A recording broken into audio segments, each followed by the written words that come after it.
I had a comment yesterday from Emma asking me how big the garden is. Because some people were actually under the impression that it was an allotment, but it's not. It's just the garden that we've used as an allotment.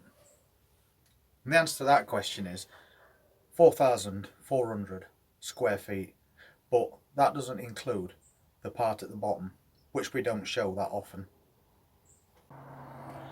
So, starting from here,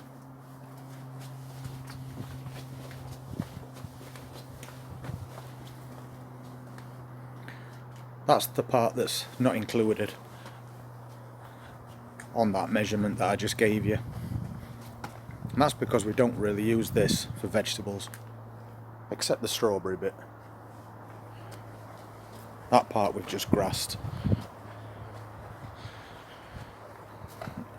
And that one we just use for various planters. And then sweet peas across back.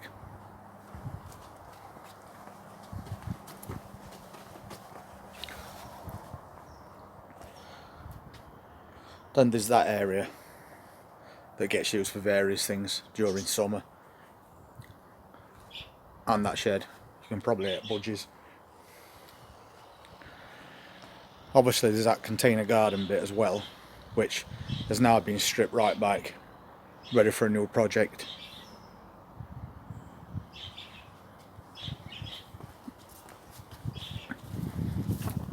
This area is basically, again, just for flowers. Then there's the shed, which we've just converted to a workshop to make more planters. And that flower bed area that we made last year, with that little dwarf pear tree on it as well.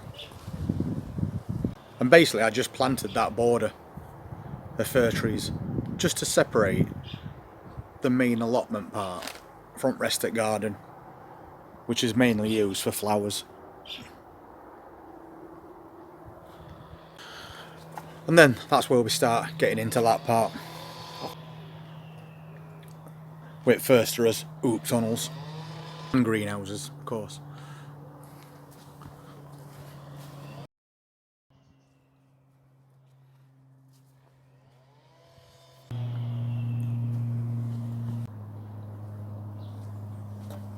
And 2 more greenhouses.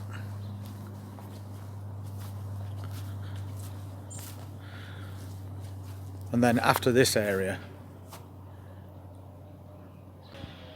it's what we call beer garden, where we just chill out.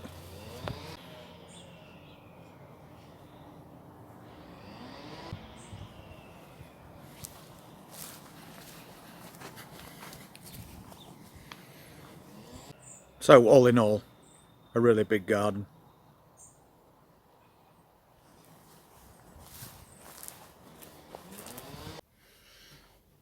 So, as you saw by that, Emma, quite a lot of space, and now you've got that answer to your question. Just over 4,400 square feet, not including the first area that we looked at. So, needless to say, without the help of any exercise videos and tutorials, we always get our steps in every day. And thank you very much for all your comments and positive feedback that we receive from you.